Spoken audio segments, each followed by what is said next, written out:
በአዲስ አበባ በ2100 ዓመተ ምህረት ፀሐይ ስትጠልቅ ትዕይንቱ እጅግ አስደናቂ ነው። ጥንታዊው ክብ ህንፃ ግንባታ ከዘመናዊው የብርጭቆና የብረት ሰማይ ጠቀስ ህንፃዎች ጋር ተዋህዷል። በከተማዋ ሰማይ ላይ የሚበሩት የኤሌክትሪክ ባጃጆችና የብርሃን የባቡር መስመሮች ወደፊት የሚራመድ ትውልድን ያሳያሉ። ይህ አዲስ አበባ ነው፣ ያለፈውና የወደፊቱ በስምምነት የሚኖሩባት ከተማ።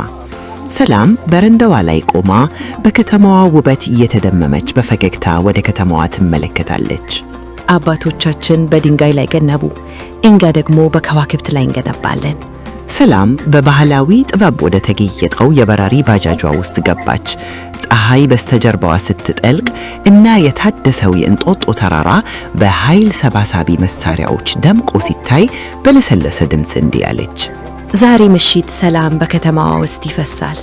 ባጃጁ በዝግታ ወደ ሰማይ ተነስቶ ጉዞውን ቀጠለ። የጥንቱ ጥበብና የወደፊቱ ተስፋ ተዋህደው አዲሱን አድማስ ፈጥረዋን በማለት ይሰማል። ተራኪውም ታሪኩን በስኬት ይዘጋል።